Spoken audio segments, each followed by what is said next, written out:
Hello everyone, मैं लक्ष्मी स्वागत करती हूँ आपका अपने चैनल पर। तो फ्रेंड्स, आज की वीडियो में मैं आपके साथ प्रिंसेस कट ब्लाउज की फुल कटिंग और स्टिचिंग शेयर करूँगी। तो वीडियो को अंत तक ज़रूर देखिएगा। इस ब्लाउज को मैं 33 साइज में बना रही हूँ। आप किसी भी साइज में इस ब्लाउज को बना सकते हो। साइज के अकॉर्डिंग क्या क्या चेंजेस करने हैं मैं आपको वो भी एक्सप्लेन करती जाऊँगी। तो यहाँ पर 33 साइज के लिए मैंने 80 सेंटीमीटर फैब्रिक लिया है। तो हमें फैब्रिक को डबल फोल्ड करना है। आप जब भी ब्लाउज की कटिंग करते हैं आपको फैब्रिक को इस तरीके से फोल्ड करना है। अब सबसे पहले हम बैक पार्ट की कटिंग करेंगे। तो नीचे से लाइन बनाकर हमें फैब्रिक को सीधा कर लेना है इस तरीके से। अब हम लेंथ की मार्किंग करेंगे। तो लेंथ हमारी है यहाँ पर 14 इंच। तो हमें बैक पार्ट में हमेशा 1 इंच प्लस करके लेंथ की मार्किंग करनी होती है। तो मैं यहाँ पर 15 इंच पर मार्क कर रही हूँ। सामने से भी आपको 15 इंच पर मार्क कर लेना है ताकि हमारी शोल्डर की लाइन एकदम सीधी बने। अब यह ब्लाउज मैं बोट नेक में बना रही हूँ। तो बोट नेक में हमें कितना शोल्डर लेना होता है, तो हमारे फुल शोल्डर का जो मेज़रमेंट होता है उसका हमें हाफ़ करके बोट नेक में शोल्डर लेना होता है। तो मेरा फुल शोल्डर यहाँ पे है 13 इंच, तो उसका मैं हाफ़ करूँगी। तो 6.5 इंच में यहाँ पर शोल्डर ले रही हूँ। 6.5 इंच पर मार्क करेंगे और यहाँ पर लाइन बना देंगे। आर्म होल में यहाँ पर ले रही हूँ 6.25 इंच। जितना हमने शोल्डर लिया है उसमें हमें 2 सूत कम करते हुए यहाँ पर आर्म होल लेना है। यहाँ पर भी हमें लाइन बना देनी है इस तरीके से। अब हम चेस्ट की मार्किंग करेंगे। तो चेस्ट हमारी है 33 इंच, तो उसका 4th पार्ट हो जाएगा 8.25 इंच। तो 8.25 इंच पर मार्क करेंगे और 2 इंच हमें मार्जिन के लिए लेना है। यह मार्जिन आप 1.5 से 2 इंच तक ले सकते हो, इससे ज़्यादा आपको नहीं लेना है। अब हम कमर की मार्किंग करेंगे। कमर हमारी है 28 इंच। 28 का 4th पार्ट हो जाएगा 7 इंच। 7 इंच पर मार्क करना है और 1 इंच हमें बैक पार्ट में डॉट के लिए लेना होता है और 2 इंच हमारा मार्जिन हो जाएगा। अब दोनों मार्जिन वाले मार्क को मिला देंगे और दोनों फिटिंग वाले मार्क को भी मिला देंगे। अब आर्म होल के यहाँ से हमें 2 सूत जितना अंदर की तरफ आना है और यहाँ पर भी हमें लाइन बना देनी है। अब बैक पार्ट में आर्म होल की गोलाई हमें 1.25 इंच पर देनी है। इस तरीके से आर्म होल की शेप बना देंगे। अब हमें हमारे आर्म होल का मेज़रमेंट यहाँ पर लेकर देख लेना है कि परफेक्ट आ रहा है या नहीं। तो हमारा आर्म होल यहाँ पर है 7.5 इंच। तो हमारा आर्म होल यहाँ पर परफेक्ट आ रहा है। तो हमारे बैक पार्ट की मार्किंग यहाँ पर कंप्लीट हो चुकी है। अब हम इसकी मार्किंग के ऊपर से कटिंग कर लेंगे। इसमें नेक की मार्किंग मैं अभी नहीं करूँगी क्योंकि इसमें मैं बहुत ही ब्यूटीफुल सी नेक डिज़ाइन आपके साथ अगले वीडियो में शेयर करने वाली हूँ। अब हम फ्रंट पार्ट की मार्किंग करेंगे। तो फ्रंट पार्ट हमारा ओपन रहेगा। तो हमें हुकाई की पट्टी के लिए यहाँ पर 1/2 इंच मार्जिन लेना है इस तरीके से। अब हम लेंथ की मार्किंग करेंगे। तो लेंथ हमारी है यहाँ पर 14 इंच। तो हम जब भी प्रिंसेस कट ब्लाउज बनाते हैं तो हमें 1.5 इंच प्लस करके यहाँ पर लेंथ लेनी होती है। तो मैं 15.5 इंच लेंथ ले रही हूँ। यहाँ पर लाइन बना लेंगे। अब शोल्डर हमें लेना है यहाँ पर 6.5 इंच। आर्म होल भी हमें 6.25 इंच ही लेना है इस तरीके से। चेस्ट हमारी है 33 इंच। 33 का 4th पार्ट हो जाएगा 8.25 इंच। 8.25 इंच पर मार्क करेंगे। 1 इंच हमें प्रिंसेस कट के लिए लेना होता है और 2 इंच हम मार्जिन के लिए ले लेंगे। अब हम कमर के यहाँ से मार्किंग करेंगे। कमर हमारी 28 इंच। 28 का 4th पार्ट हो जाएगा 7 इंच। 2 इंच हमें प्रिंसेस कट के लिए लेना होता है।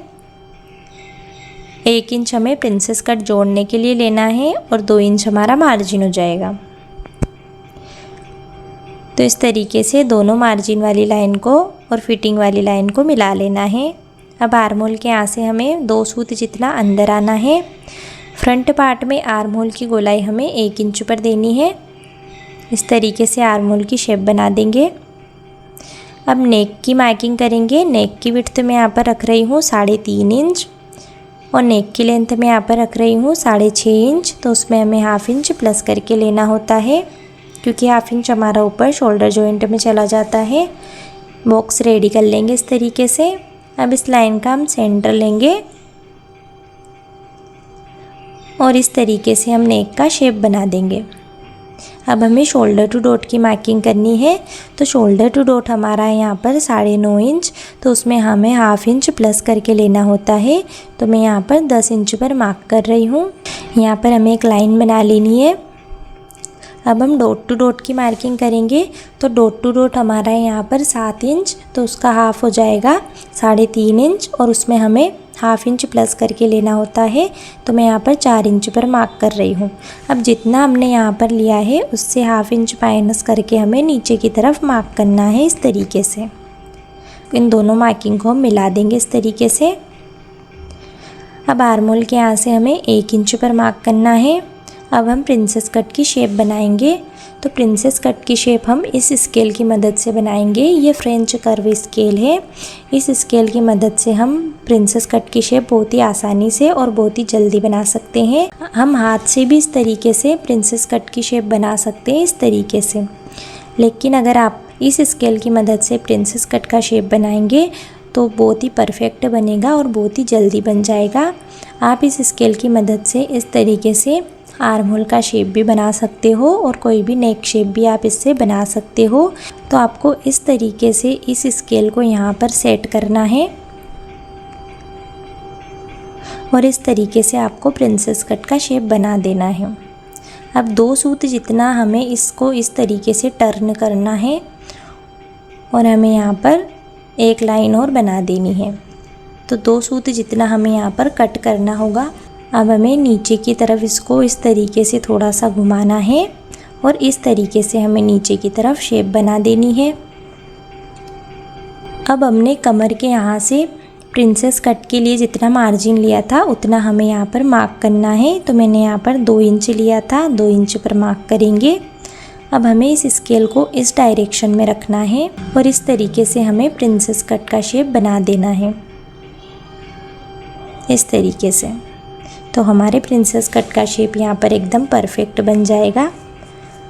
अब हमें यहीं से इसका सेंटर निकालना है इस तरीके से। अब हाफ इंच हमें इधर से मार्क करना है और हाफ इंच हमें सामने की तरफ से मार्क करना है।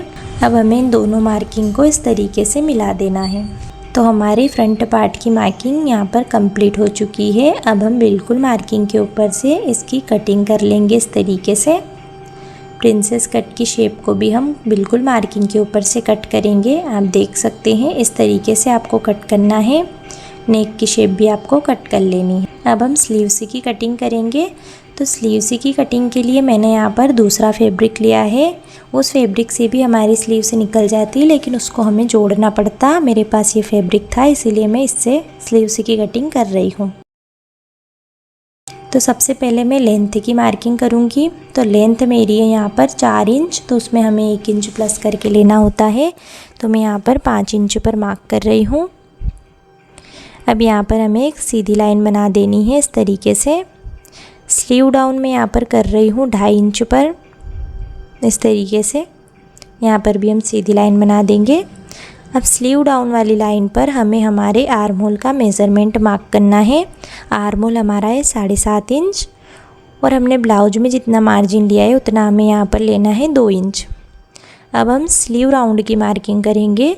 स्लीव राउंड हमारा है यहाँ पर 11 इंच, 11 का हाफ हो जाएगा 5.5 इंच और 2 इंच हमारा मार्जिन हो जाएगा।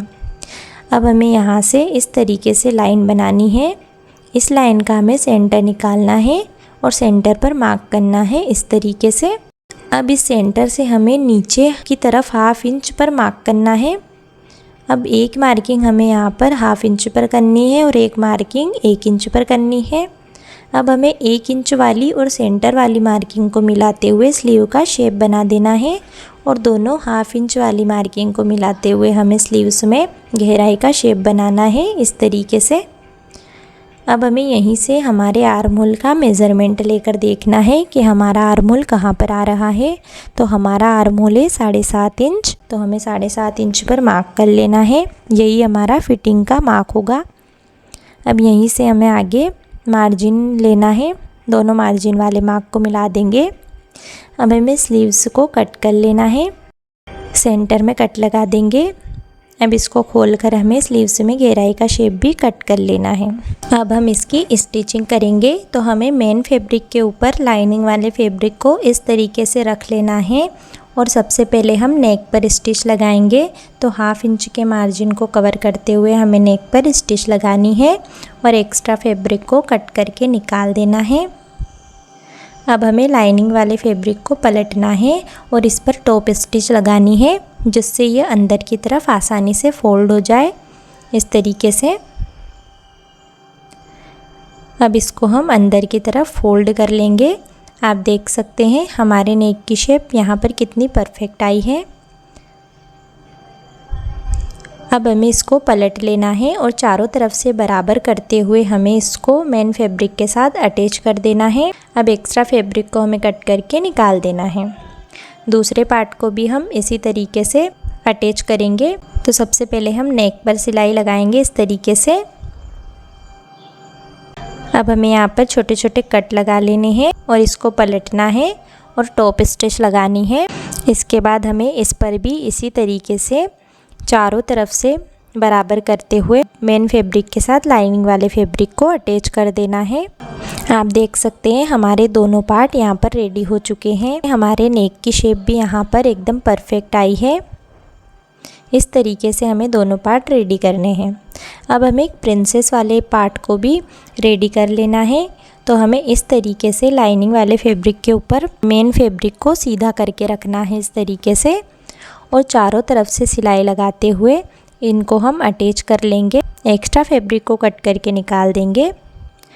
दूसरे पार्ट को भी हमें इसी तरीके से लाइनिंग वाले फैब्रिक और मेन फैब्रिक को अटैच कर लेना है और एक्स्ट्रा पार्ट को कट कर देना है। तो ये दोनों पार्ट हमारे रेडी हो गए हैं।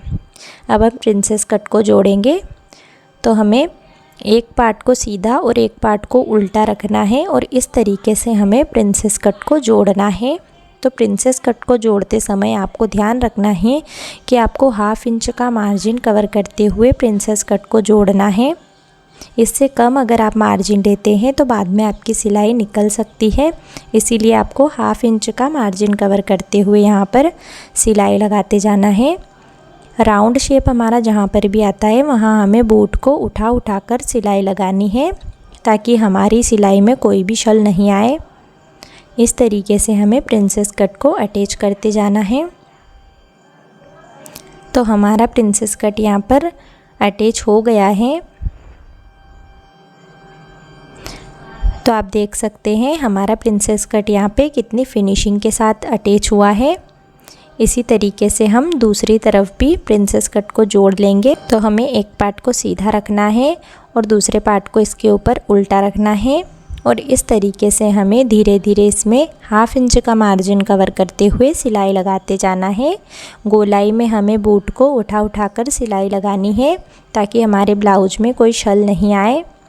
इस तरीके से आपको दोनों पार्ट को एकदम बराबर रखते हुए ही सिलाई लगानी है, नहीं तो आपका एक पार्ट बड़ा और एक पार्ट छोटा हो सकता है। इस तरीके से आपको सिलाई लगाते जाना है। तो हमारा दूसरा पार्ट भी यहाँ पर अटैच हो गया है, कोई भी पार्ट बड़ा छोटा नहीं हुआ है। अब हम इसमें हुकाई की पट्टी अटैच करेंगे। तो हुकाई की पट्टी के लिए मैंने यहाँ पर 2 पट्टियाँ कट करी है। आई की पट्टी हमारी 3 इंच की रहेगी और हुक की पट्टी हमारी 2 इंच की रहेगी। तो आई की पट्टी को हमें इस तरीके से मेन फैब्रिक के ऊपर अटैच कर लेना है। अगर आप मेन फैब्रिक पर अटैच नहीं कर रहे हैं और ऐसे ही लगाना चाहते हैं तो आप ऐसे भी लगा सकते हैं। तो ये हमारी आई की पट्टी रहेगी और ये हमारी हुक की पट्टी रहेगी। तो हमें सीधे हाथ की तरफ आई की पट्टी लगानी है और उल्टे हाथ की तरफ हमें हुक की पट्टी लगानी है। तो सबसे पहले हम हुक की पट्टी लगाएंगे। तो हमें हुक की पट्टी को इस तरीके से रखना है और 1/2 इंच का मार्जिन कवर करते हुए हमें यहाँ पर स्टिच लगाना है। अब हमें पट्टी को पलटकर इस पर टॉप स्टिच लगानी है, ताकि अंदर की तरफ आसानी से फोल्ड हो जाए। अब हमें इसको अंदर से इस तरीके से फोल्ड करना है और इस पर सिलाई लगा देनी है। तो हमारी हुक की पट्टी यहाँ पर अटैच हो चुकी है। आप देख सकते हैं कितनी फिनिशिंग के साथ हमारी हुक की पट्टी यहाँ पर अटैच हुई है। अंदर की तरफ से भी आप देख सकते हैं। अब हमें आई की पट्टी अटैच करनी है। तो हमें आई की पट्टी को 2 सूत जितना फोल्ड करके इस तरीके से स्टिच लगा लेना है। अब हमें इस तरीके से आई की पट्टी को ऊपर से फोल्ड करके रखना है और 1/2 इंच का मार्जिन कवर करते हुए हमें आई की पट्टी को अटैच करना है इस तरीके से। अब हमें दोनों पार्ट को एक के ऊपर एक रख कर देख लेना है कि हुक आई की पट्टी लगने के बाद हमारा नेक का शेप एकदम परफेक्ट आ रहा है या नहीं। आई की पट्टी को अंदर की तरफ फोल्ड करेंगे इस तरीके से और अब हमें इस पर सिलाई लगानी है, तो हम यहाँ पर सिलाई लगाएंगे।